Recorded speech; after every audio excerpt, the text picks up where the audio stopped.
الحمد لله نحمده ونستعينه ونستغفره ونعوذ بالله من شرور أنفسنا ومن سيئات أعمالنا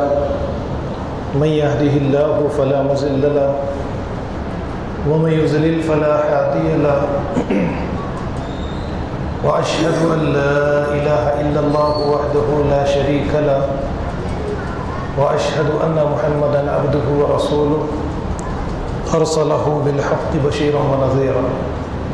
يا أيها الذين آمنوا اتقوا الله حق تقاته ولا تموتن إلا وأنتم مسلمون يا أيها الناس اتقوا ربكم الذي خلقكم من نفس واحدة وخلق منها زوجها وبث منهما رجالا كثيرا ونساء واتقوا الله الذي تساءلون به والأرحام إن الله كان عليكم رقيبا يا أيها الذين آمنوا اتقوا الله وقولوا قولا سديدا يصلح لكم أعمالكم ويغفر لكم ذنوبكم ومن يطيع الله ورسوله فقد فاز فوزا عظيما أما بعد فإن خير الحديث كتاب الله وخير الهدي هدي محمد صلى الله عليه وسلم وشر الأمور محدثاتها وكل محدثة بدعة وكل بدعة ضلالة وكل ضلالة في النار قال الله تعالى في القرآن المجيد فإذا قرأت القرآن فاستعذ بالله من الشيطان الرجيم أعوذ بالله السميع العليم من الشيطان الرجيم بسم الله الرحمن الرحيم ويؤثرون على أنفسهم ولو كان بهم قصاصة ومن يوق شح نفسه فأولئك هم المفلحون. معزز حاضرین مسجد، پچھلے خطبہ جمعہ کے موقع پر میں نے آپ حضرات کے سامنے کلمہ طیبہ کی کیا حقیقت ہے اسے موضوع بنا کر کچھ باتوں کو پیش کرنے کی کوشش کی تھی، اور آپ حضرات کے سامنے یعنی سمجھانے کے لیے کہ کلمہ یہ ایک روزانہ ورد کرنے والی کوئی چیز نہیں ہے، یا پھر اس طریقے سے مسلمان بار بار اسے روزانہ یا بار بار اسے پڑھتا چلا جاتا ہے، اور اس کے ایک مرتبہ یا زندگی میں کئی مرتبہ پڑھنے سے یہ مسلمان یہ سمجھتا ہے کہ جنت اسے حاصل ہو جائے گی، اور مرتے وقت میں اس کو ایک مرتبہ پڑھا دینے سے اسے جنت مل جائے گی۔ ان باتوں کو میں نے سامنے رکھ کر آپ کے سامنے اس بات کو پیش کرنے کی کوشش کی کہ کلمہ حقیقت میں ایک بیعت ہے، یعنی جو انسان کلمے کا اقرار کرتا ہے، کلمہ پڑھتا ہے، وہ حقیقت میں اللہ سے، اس کے رسول صلی اللہ علیہ وسلم سے بیعت کرتا ہے اس بات کے لیے کہ وہ اپنی ساری زندگی اللہ کی شریعت کے مطابق گزارے گا۔ یہ وعدہ ہے، یہ بیعت ہے، اور عربی میں بیعت کہتے ہیں اپنے آپ کو کسی کو بیچ دینا، یعنی کلمہ پڑھ کے ایک انسان اس بات کا اقرار کرتا ہے کہ میں نے اپنے مال کو، اپنی اولاد کو، اپنی جان کو اللہ کے دین کے لیے، اللہ کے لیے بیچ دیا ہے کہ اب اللہ جس طریقے سے چاہے ہمارا استعمال اس دنیا کے اندر کرے۔ اور اس کے لیے میں نے سورہ توبہ کی آیت نمبر 111 آپ کے سامنے رکھی اور یہ بتانے کی کوشش کی کہ ان اللہ اشتری من المؤمنین انفسهم واموالهم بان لهم الجنہ، کہ اللہ تعالیٰ نے اہل ایمان سے ان کی جانوں کو اور ان کے مالوں کو جنت کے بدلے میں خرید لیا ہے۔ یعنی ہر وہ انسان جو کلمہ اخلاص، کلمہ طیبہ کا اقرار کرتا ہے، وہ اس بات کی اللہ سے بیعت کر لیتا ہے کہ میں نے اپنی جان اور اپنے مال کو اے اللہ آپ کے لیے بیچ دیا ہے۔ اب اس کے بعد میں اس طریقے کی بے ڈھنگی زندگی ہم اس دنیا کے اندر نہیں گزار سکتے۔ جب اللہ کو ضرورت پڑے گی ہمارے مال کی دین کو غالب کرنے کے لیے، جب اللہ کو ضرورت پڑے گی دین کو غالب کرنے کے لیے ہماری مصروفیات سے کچھ وقت کو نکالنے کی، جب اللہ کو ضرورت پڑے گی دین کو غالب کرنے کے لیے ہماری جان کو قربان کرنے کی، تو بندہ لبیک کہے، حاضر ہو جائے اور اپنی جان، مال، اولاد، دنیا کی ساری چیزوں کو قربان کر دے۔ اسی چیز کا نام کلمہ ہے، اور اسی کو سمجھ کر جب ایک انسان کلمہ پڑھتا ہے ید اللہ فوق ایدیہم، تو یہ کلمہ پڑھنے کے ساتھ اپنا ہاتھ اللہ کے ہاتھ میں دے دیتا ہے، اور اس کے بعد میں اس کا تعلق ڈائریکٹ اللہ سے جڑ جاتا ہے۔ یہ زمین پر رہتے ہوئے آسمانی طاقت سے اپنے تعلق کو جوڑ لیتا ہے، اور اس کے بعد میں دنیا کی کوئی طاقت اس کا کچھ بھی نہیں بگاڑ سکتی۔ یہ باتیں میں نے پچھلے خطبہ جمعہ کے موقع پر آپ کے سامنے پیش کرنے کی کوشش کی، اور یہ بتانے کی کوشش کی کہ کلمے کو صحیح طریقے سے سمجھ کر پڑھیے، تاکہ اس کے اثرات اس زمین کے اوپر جس طریقے سے صحابہ کرام کے دور میں واضح ہوئے، ظاہر ہوئے، ٹھیک اسی طریقے سے اس کلمے کے اثرات آج کے اس دور میں ہماری زندگیوں کے اندر ظاہر ہو جائے۔ آج اس خطبہ جمعہ کے موقع پر میں آپ حضرات کے سامنے قرآن کریم کی چند آیات کو لے کر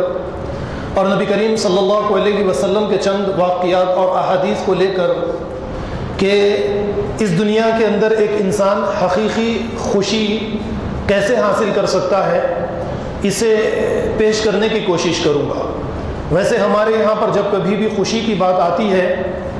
تو زیادہ سے زیادہ دولت کما لینا، لگژری قسم کی لائف اختیار کر لینا، مکانات، قیمتی سے قیمتی مکانات کا رہنا، یا ہر وہ چیز جو دوسروں کے پاس قیمتی سے قیمتی موجود رکھے، اس چیز کو اختیار کر لینا، اسی چیز کو انسان یعنی خوشی کی چیزیں سمجھتا ہے۔ لیکن اگر آپ اس دنیا کے اوپر یا خود اپنی ذات کے اوپر صحیح طریقے سے آپ توجہ دیں گے، غور و فکر کریں گے، تو آپ کو یہ پتہ چلے گا کہ یہ حقیقی خوشی نہیں ہے۔ کیونکہ انسان جب کسی مالدار انسان کی طرف للچائی ہوئی نظروں سے دیکھتا ہے، اس کے مال کی طرف یا اس کی لگژری لائف کی طرف، اور اس کی زندگی کے سامنے آخرت ایک گول نہیں رہتا، تو پھر یہ دنیا کے اندر مختلف قسم کے کردار کرتا ہوا آپ کو نظر آئے گا۔ اس کی کمائی کے مطابق یہ اپنی زندگی کے گول نہیں بناتا ہے، بلکہ اپنی کمائی کے باہر یہ اپنی زندگی کے یعنی مختلف قسم کے خواہشات کو یہ اپنی زندگی کے اندر جمع کر لیتا ہے،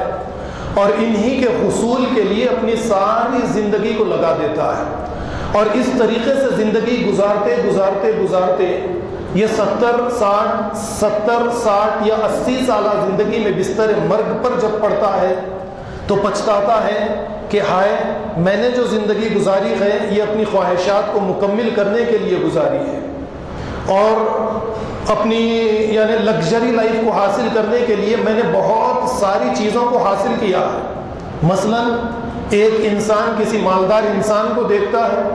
تو وہ یہ چاہتا ہے کہ ٹھیک اسی طریقے کا مال مجھے حاصل ہو جائے، اور پھر آپ ذرا غور کیجئے کہ وہ اپنے لیے ایک سونے کا بستر بنا لے، اپنے لیے ایک سونے کا پلنگ بنا لے، 1 دن 2 دن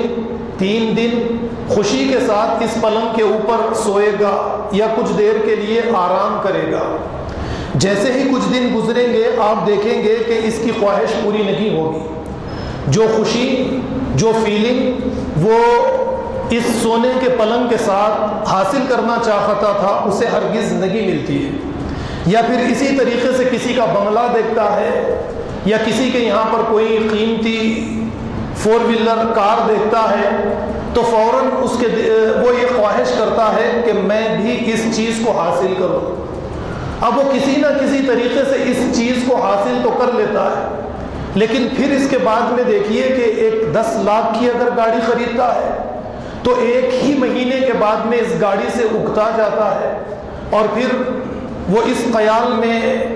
پڑ جاتا ہے کہ مجھے 20 لاکھ کی گاڑی چاہیے۔ پھر 1 مہینہ اس کے اندر سفر کرے گا، کچھ آرام محسوس کرے گا، کچھ زیادہ آرام والی چیزیں بھی اسے حاصل ہو جائیں گی، یا سوسائٹی کے اندر لوگ اس کی دیکھ کر کچھ مال کے اعتبار سے تعریف کرنے والے بن جائیں گے۔ یہی چیزیں تو ہوا کرتی ہے، انسان لوگوں کی تعریف حاصل کرنے کے لیے حرام حلال یہ ساری چیزوں کو اپنے سامنے نہیں رکھتا ہے۔ دولت پر دولت حاصل کرنے کے لیے سوسائٹی کے اندر مکان خوبصورت رہے، ایک محل کے جیسا میرا مکان رکھے،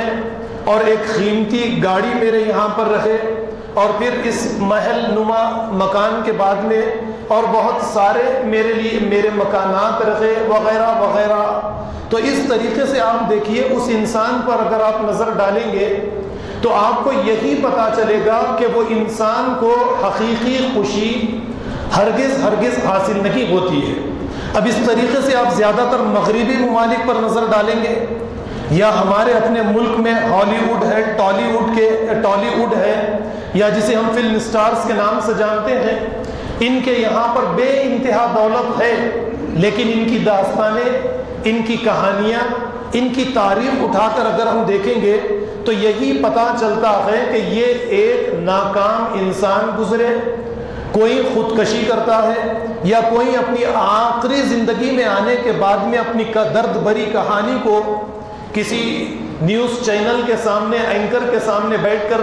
اس طریقے سے اظہار کرتا ہے کہ جو خوشی مجھے اس دنیا کے اندر ملنی چاہیے تھی وہ خوشی مجھے اس دولت کے ذریعے ہرگز حاصل نہیں ہوئی. تو ایک چیز کو آج اس خطبہ جمعہ کے موقع پر اپنے گھروں کو واپس جانے سے پہلے ہمیں اپنے دماغوں سے نکال کر پھینکنا پڑے گا. جو چیز ماحول کی وجہ سے، دوسرے لوگوں کو دیکھنے کی وجہ سے ہماری اپنی سوچ بن چکی ہے، اس سوچ کو اگر ہم نکال کر پھینک ڈالیں گے کہ خوشی زیادہ سے زیادہ مال حاصل کرنے سے، لگژری لائف حاصل کرنے سے حقیقی خوشی ہمیں ملتی ہے، تو یہ بات بے فائدہ ہے. اسے ہمارے دماغوں سے نکال کر ہمیں پھینکنا چاہیے. اب اس کے بعد میں ہمیں یہ دیکھنا چاہیے کہ انسان کو اس دنیا کے اندر حقیقی خوشی کیسے ملتی ہے. تو اس کے لیے سب سے پہلے آپ کو یہ جاننا چاہیے کہ چند مادی چیزیں ہیں اس میٹیریل دنیا کے اندر، یعنی انسان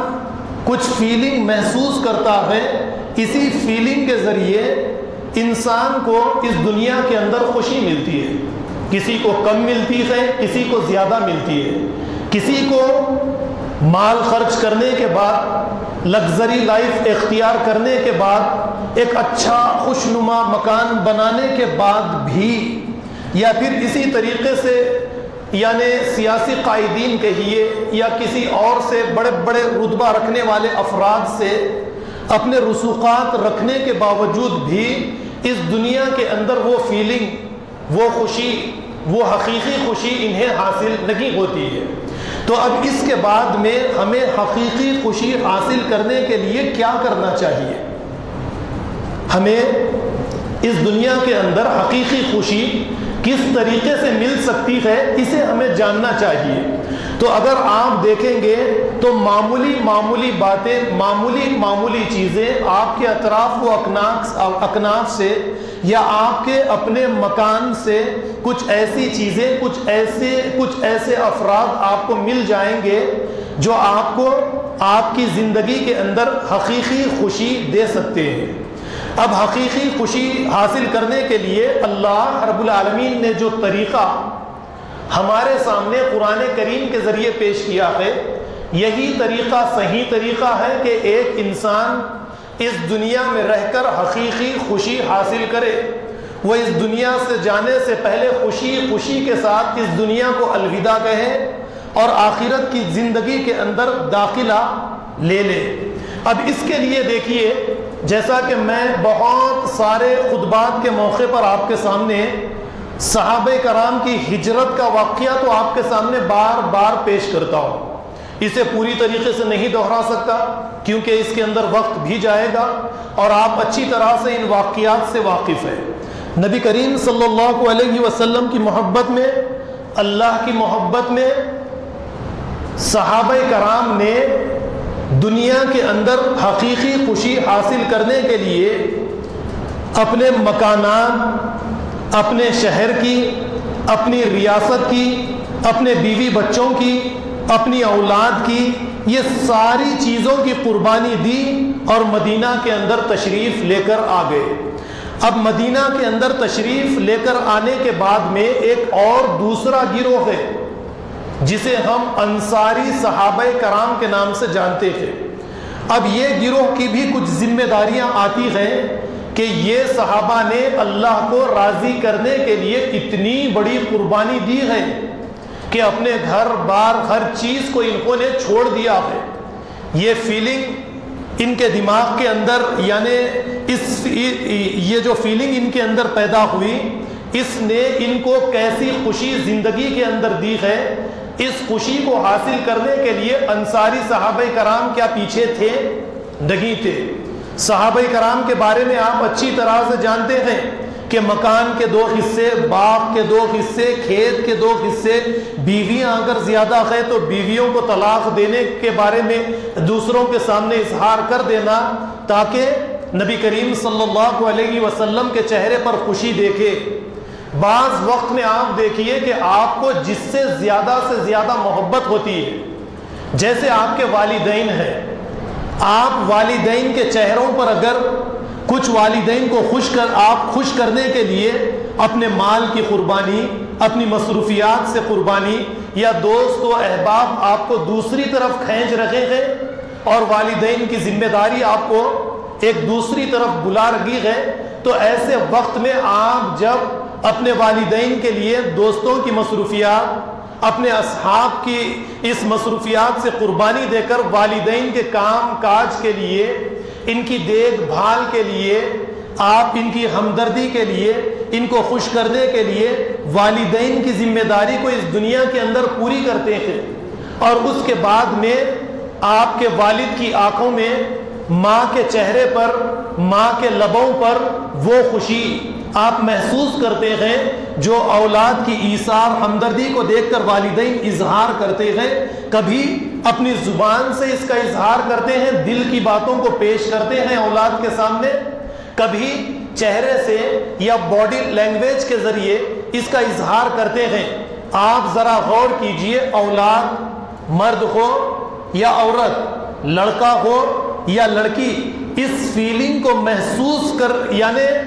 محسوس کرنے کے بعد میں اولاد کو اس دنیا کے اندر کیسی خوشی ملتی ہے؟ یہ حقیقی خوشی ہے۔ اس حقیقی خوشی کو حاصل کرنے کے لیے زیادہ آپ کو دولت کی ضرورت نہیں پڑے گی۔ آپ دیکھیے جن کے یہاں پر زیادہ دولت ہے، جنہوں نے اس دنیا کے اندر لگژری لائف اختیار کر لی ہے،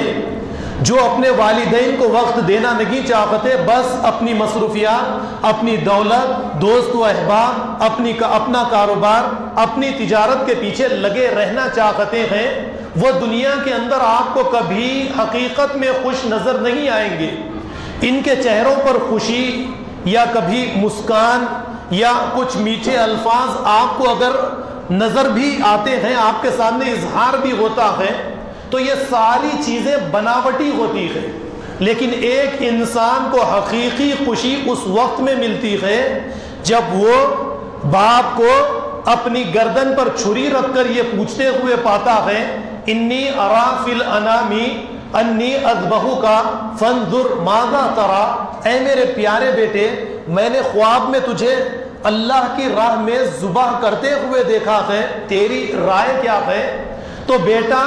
والدین کو خوش کرنے کے لیے، کیونکہ وہ جانتا ہے کہ والدین کی خوشی حقیقت میں اللہ کی خوشی ہے، یہ ایک خوشی دنیا کی ساری قیمتی چیزوں سے زیادہ میرے لیے قیمتی چیز ہے، اس دنیا کا سب سے زیادہ قیمتی خزانہ ہے۔ یہ خوشی کا اگر ایک موقع، یہ ایک لمحہ یا ایک آدھا گھنٹہ یا 10 منٹ 15 منٹ میں اپنی زندگی سے اگر نکال دوں، میری جان بچ بھی جائے، میں میرے والد کو انکار بھی کر دوں، تو ایسی خوشی مجھے زندگی میں کبھی نہیں ملے گی۔ قال یا ابت افعل ما تؤمر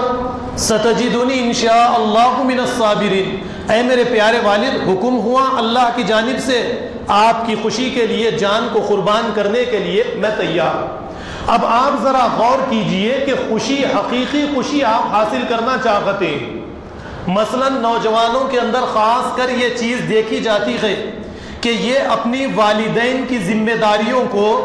اپنے پڑوسیوں کی ذمہ داریوں کو، اپنے خاندان کی ذمہ داریوں کو قربان کرتے ہیں دوست و احباب کے لیے یا ہوٹلنگ کے لیے یا پھر اسی طریقے سے بیجا مصروفیات کے لیے، اپنے والدین کی خوشیوں کو یہ قربان کرتے چلے جاتے ہیں۔ میں اگر ان نوجوانوں سے یہ سوال کروں کہ دوست و احباب کے ساتھ آپ نے جو وقت گزارا ہے یا والدین کے ساتھ جو وقت آپ نے گزارا ہے، دوستوں کو خوش کرنے کے لیے جو کردار آپ نے ادا کیا ہے، والدین کو خوش کرنے کے لیے جو کردار آپ نے اپنے مکان ہی کے اندر ادا کیا ہے، اس میں آپ کو زیادہ خوشی ملی یا آپ نے اپنے والدین کو خوش کرنے کے لیے جو کردار ادا کیا، جو مال خرچ کیا،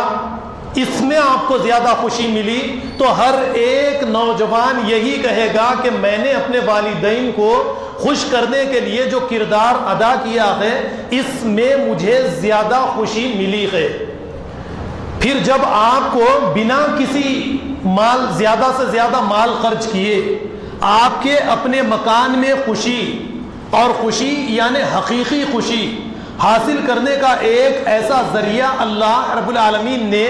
رکھ دیا ہے، اس کے باوجود آپ خوشی کو حاصل کرنے کے لیے در بدر بھٹکتے پھرے اور ایک بھدے قسم کی زندگی آپ اس سوسائٹی کے اندر اختیار کرے، تو آپ کی زندگی بے معنی زندگی ہے۔ زندگی کو با معنی بنانے کے لیے، زندگی کے اندر حقیقی خوشیاں حاصل کرنے کے لیے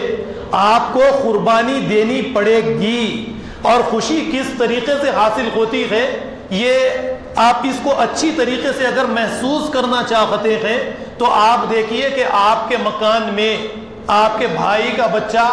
آپ کے بھائی کی بچی، یا خود آپ کا بچہ یا خود آپ کی بچی جو بے شعور ہے،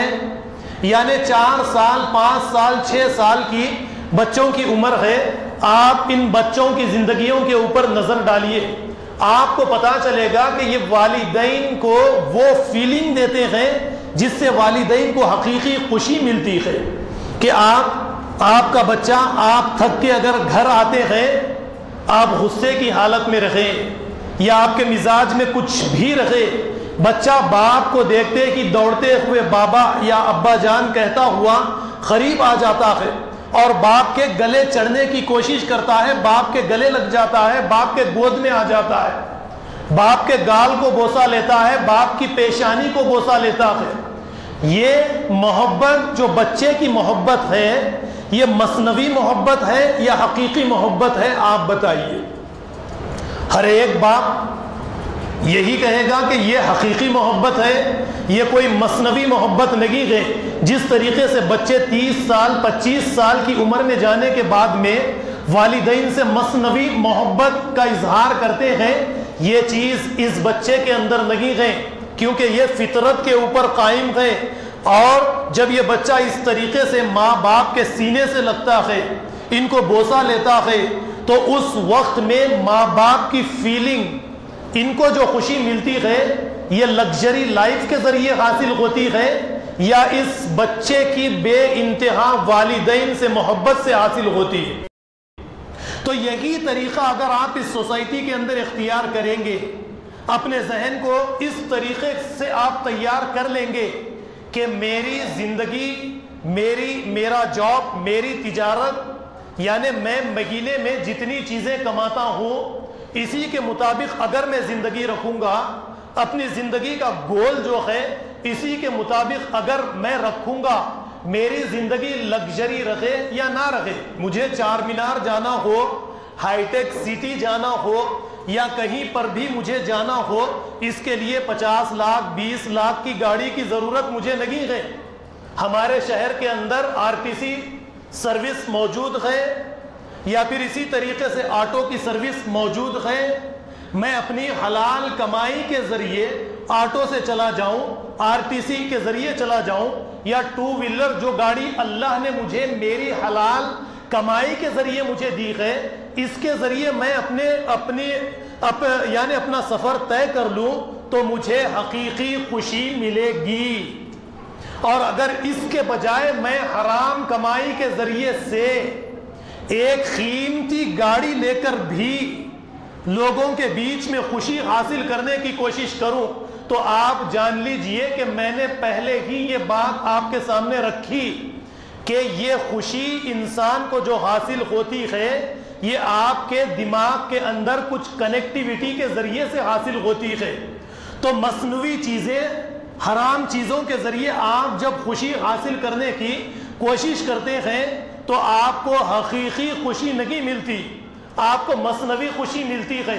آپ کچھ دیر کے لیے اپنے ایسا محسوس کرتے ہیں کہ مجھے خوشی ملی، لیکن اس چھوٹے سے لڑکے نے آپ کو جو خوشی دی ہے، چھوٹی سی لڑکی نے آپ کو جو خوشی دی ہے، اور آپ کے والدین نے آپ کو جو خوشی دی ہے، یا پھر اسی طریقے سے آپ کے پڑوس میں کوئی غریب بیمار ہے،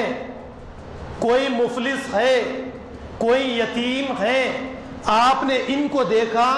اور پھر اپنی کمائی سے فضول خرچوں کو روک کر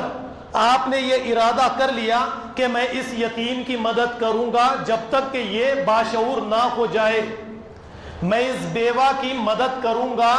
جب تک کہ یہ دنیا سے چلی نہ جائے، یا میں اس مریض کا علاج کرواؤں گا جب تک کہ یہ ٹھیک نہ ہو جائے. آپ جب یہ راستہ اختیار کریں گے، اپنی دولت سے جتنی آپ کے یہاں پر استطاعت ہے اتنی ہی استطاعت کے مطابق لوگوں کی مدد دھیرے دھیرے کرنے لگیں گے. ایک تو آپ کی تربیت ہوتی جائے گی، آپ کا نفس نیکی کی طرف مائل ہوتا چلا جائے گا. دوسرا، آپ کو غریب، یتیم، بیوہ، آپ کے آس پڑوس میں جو غریب ہے ان کے چہروں پر خوشی دیکھ کر آپ کو حقیقی خوشی حاصل ہوتی چلی جائے گی. یہی تو اللہ تعالیٰ قرآن کریم میں خطبہ مسنونہ کے بعد میں نے جو آیت تلاوت کی ہے اس میں یہی تو اللہ نے فرمایا ہے. دیکھیے، وَيُؤْثِرُونَ عَلَىٰ أَنفُسِهِمْ وَلَوْ كَانَ بِهِمْ خَصَاصَةٌ وَمَن يُوقَ شُحَّ نَفْسِهِ فَأُولَٰئِكَ هُمُ الْمُفْلِحُونَ. صحابہ کرام انصاری صحابہ کی مثال دیتے ہوئے فرمایا کہ انہیں حاجت رہتی ہے مال کی، رزق کی، کپڑے کی، مکان کی، ضروریات زندگی کی، لیکن یہ دیکھتے ہیں کہ دوسرے مسلمان مجبور ہے، پریشان ہے، لاچار ہے، مفلس ہے، بیمار ہے، یتیم ہے، بیوہ ہے. سوسائٹی میں ان کے بھی میرے اوپر کچھ حقوق ہے، اور میں حقیقی اگر خوشی حاصل کرنا چاہتا ہوں تو ان کے حقوق مجھے ادا کرنے پڑیں گے. اس کے بعد میں یہ تیار ہوتا ہے ان کے حقوق ادا کرنے کے لیے. جس طریقے سے صحابہ کرام تیار ہوئے اور اپنی جانوں پر، اپنے مالوں پر دوسرے صحابہ کرام کو انہوں نے ترجیح دی. اللہ تعالیٰ نے فرمایا کہ جس نے اپنے آپ کو کنجوسی سے، بخیلی سے بچا لیا، قیامت کے دن یہی کامیاب ہونے والا ہے. حاصل کرنا چاہتے ہیں آپ حقیقی خوشی؟ سوسائٹی کے اندر معمولی چیزوں کے ذریعے مال نہیں ہے آپ کے پاس، آپ زیادہ مالدار نہیں ہیں، کوئی مسئلہ نہیں ہے. نبی کریم صلی اللہ علیہ وسلم نے بیان کیا کہ دیکھو جہاں پر غریب مسلمان یا کوئی انسان تمہیں نظر آئے صدقہ کرو، خیرات کرو. صحابی نے کہا یا رسول اللہ صلی اللہ علیہ وسلم صدقہ خیرات کرنے کے لیے میرے پاس مال لگی ہے، کیا کروں؟ اللہ کے نبی صلی اللہ علیہ وسلم نے کہا کہ لوگوں سے اچھی بات کرو، ان کو خوش کرو، یہ بھی صدقہ ہے. اب ہوتا ہے بعض ماحول کے اثرات انسانوں کی زندگیوں کے اندر سختی لاتے ہیں، بعض ماحول انسانوں کے اندر نرمی پیدا کرتا ہے، تو یہ چیزیں ہوتی ہیں. صحابی نے پلٹ کر کہا یا رسول اللہ صلی اللہ علیہ وسلم نرم بات کرنا مجھے نہیں آتا، میں کسی کے ساتھ یعنی نرمی سے گفتگو کرنا مجھے نہیں آتا. اللہ کے نبی صلی اللہ علیہ وسلم نے فرمایا اپنے شر سے دوسروں کو محفوظ رکھو، کم سے کم اپنے شر سے تم دوسروں کو محفوظ رکھو نرمی کے ساتھ. یعنی نیک بات تم نہیں کر سکتے تو کم سے کم اپنے شر سے دوسروں کو محفوظ رکھو. آپ ذرا غور کیجئے کہ آپ کے پڑوس میں کوئی غریب ہے، آپ کا پڑوسی ہے، آپ زیادہ مالدار نہیں ہیں، آپ کی زندگی کے اندر آپ کو خوشی کہیں پر نہیں مل رہی ہے. سوسائٹی کے اندر آپ جہاں کہیں پر بھی نظر ڈالتے ہیں انسانیت کا یہ حال ہو چکا ہے کہ مفادات کی دنیا ہے، انفرادی زندگی کے اندر انسان اتنا مشغول ہے کہ وہ دوسروں کے حقوق کو ادا نہیں کرتا ہے. اب ایسی صورت میں تم کیا کرو، سوسائٹی میں ہر ایک ملنے والے انسان کے ساتھ اچھا سلوک کرو. مال نہیں ہے، اچھے الفاظ کے ساتھ اس کے ساتھ گفتگو کرو. راستے میں کوئی نقصان دینے والی چیز پڑی ہوئی ہے اس کو اٹھا کر بازو میں پھینک دو، راستے سے ہٹا دو. یہی چیزیں آپ کو اس دنیا کے اندر حقیقی خوشی دیں گی. لیکن حقیقی خوشی حاصل کرنے کے لیے ہم نے آج اس دنیا کے اندر کیا کیا راستہ اختیار کر لیا ہے بتائیے. جیسا کہ نبی کریم صلی اللہ علیہ وسلم کی حدیث مجھے یاد آئی، ایک واقعہ کہ نبی کریم صلی اللہ علیہ وسلم کے پاس ایک آدمی آتا ہے، اللہ کے نبی نے کچھ قرض اس سے لیا، ابھی وقت نہیں آیا، یہ قرض لینے کے لیے اللہ کے نبی کے پاس آ کر تقاضا کرتا ہے، اور اللہ کے نبی صلی اللہ علیہ وسلم کو برے اور بھلے الفاظ اللہ کے نبی کے لیے استعمال کرتا ہے. صحابہ کرام کو غصہ آتا ہے، اللہ کے نبی روک دیتے ہیں اور کہتے ہیں کہ قرضدار کو یہ حق حاصل ہے کہ وہ کہے اور سنے، اور اس کے بعد اللہ کے نبی صلی اللہ علیہ وسلم اس کا قرضہ اور قرضے کے ساتھ کچھ مزید اور زیادہ اسے رقم دے کر واپس کر دیتے ہیں. تو آپ ذرا غور کیجئے کہ حقیقی خوشی حاصل کرنے کے لیے نبی کریم صلی اللہ علیہ وسلم کا کردار ہمارے سامنے ہمیشہ ہونا چاہیے. تو جو مثالیں میں نے اس دنیا سے لے کر آپ کے سامنے پیش کی گئی کہ والدین کے ذریعے آپ حقیقی خوشی حاصل کریں. ایک واقعہ مجھے یاد آیا، ہماری اپنی اس مسجد کے ایک مصلی سے میری گفتگو ہوئی. انہوں نے کہا کہ کچھ رقم میرے یہاں پر ہے، میں اس رقم کو خرچ کرنا چاہتا ہوں. تو میری دکان کے سامنے ایک پیاز کی بنڈی لگانے والے صاحب تھے، ان کی بیوی کے لیے 25 یا 30 ہزار کی کچھ ضرورت تھی. میں نے کہا کہ دیکھو وہ فلانا شخص سامنے بیٹھا ہے، اس کی بیوی کا علاج اسرا ہاسپٹل کے اندر چل رہا ہے، آپ اگر کچھ کرنا چاہتے ہیں نیکی کا کام تو وہ آپ کے سامنے موجود ہے. تو الحمدللہ مجھے اچھی طرح سے یاد ہے، آج بھی اس مسجد کے اندر وہ نیک شخص موجود ہے. میں نام آپ کے سامنے نہیں لوں گا کہ اس شخص نے غالباً 8 سال ہو چکے یا 7 سال ہو چکے 30,000 روپئے اس شخص کی بیوی کے علاج کے لیے اس وقت میں دیے تھے. آپ ذرا غور کیجئے کہ یہ 30,000 روپئے اگر ہم دنیا کی کسی چیز کو حاصل کرنے کے لیے لے لیتے، کوئی کسی چیز دنیا کی اس 30,000 روپئے کے لیے لے لیتے، اس کا استعمال کر لیتے، کیا ہمیں حقیقی خوشی ملتی؟ نہیں ملتی. ہمیں حقیقی خوشی جب ملتی ہے جب دوسروں کو ہم خوش کریں. تو یہ سنت اللہ نے، یہ قانون اللہ نے، یہ طریقہ اللہ نے دنیا کے اندر جاری و ساری کر دیا ہے. آپ ہیپینس کے لیے دیکھتے ہیں ہندوستان کے اندر، مغربی ممالک کے آپ کو کئی ایسے نوجوان مرد و عورتیں یا ادھڑ عمر کے مرد و عورتیں آپ کو ملیں گی جو فٹ پاتھ کے اوپر اپنی زندگی گزارتے ہیں. آپ یوٹیوب کے اوپر سرچ کر لیجئے، گوگل کے اوپر سرچ کر لیجئے.